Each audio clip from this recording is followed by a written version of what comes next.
Assalamualaikum warahmatullahi wabarakatuh. Baik, di sini saya akan menjelaskan bagaimana sih proses terjadinya gangguan jiwa. Sebelum itu, perkenalkan, nama saya Hilda Salsabila dari kelas A Keperawatan 23 dengan NIM B0223013. Baik, langsung saja kita mulai.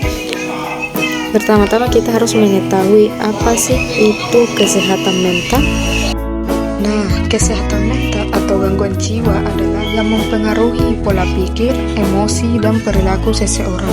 Gangguan jiwa ini tidak terjadi secara tiba-tiba, namun melalui serangkaian tahapan yang melibatkan faktor biologis, fisiologis, sosial, dan lingkungan. Terjadinya gangguan jiwa ini melibatkan dua faktor. Yang pertama ada faktor predisposisi. Faktor predisposisi adalah faktor-faktor yang membuat seseorang lebih rentan mengalami gangguan jiwa.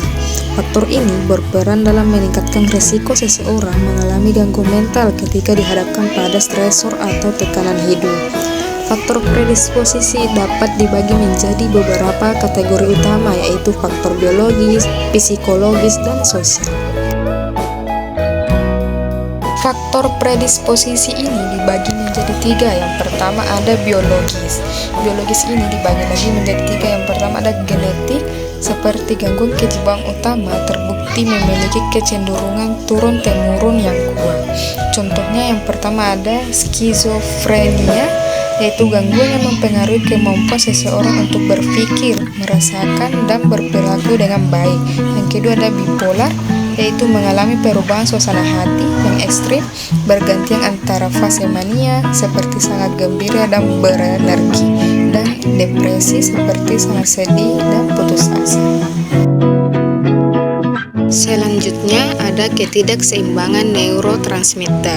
Dari ketidakseimbangan ini dapat menyebabkan serotonin rendah, yaitu dapat menyebabkan suasana hati yang buruk atau depresi. Selanjutnya dopamin berlebih, yaitu tubuh yang terbilang mudah gelisah. Terakhir ada gangguan pada struktur dan fungsi otak. Dari gangguan ini bisa menyebabkan pengecilan volume hipokampus, seperti kondisi ketika sel-sel otak di hipokampus mengecil dan berkurang. Yang terakhir gangguan pada prefrontal cortex, seperti dapat menyebabkan masalah pada kepribadian, perilaku, dan keterampilan kognitif. Selanjutnya faktor predisposisi yang kedua ada psikologis, yaitu trauma dan pengalaman masa kecil yang merugikan seperti pelecehan fisik atau emosional di masa kecil. Yang kedua pola pikir maladaptif, seperti pola pikir negatif atau distorsi kognitif dapat membuat seseorang lebih rentan terhadap gangguan mental. Yang terakhir karena harga diri rendah dan ketidakmampuan mengatasi stres. Selanjutnya yang terakhir ada sosial dan lingkungan, yaitu karena tekanan ekonomi dan pekerjaan, budaya dan stigma terhadap gangguan jiwa, dan terakhir isolasi sosial dan kurangnya dukungan sosial. Faktor yang kedua itu faktor presipitasi, adalah faktor pemicu yang menyebabkan munculnya atau kambuhnya gangguan jiwa pada individu yang sudah memiliki kerentanan atau faktor predisposisi.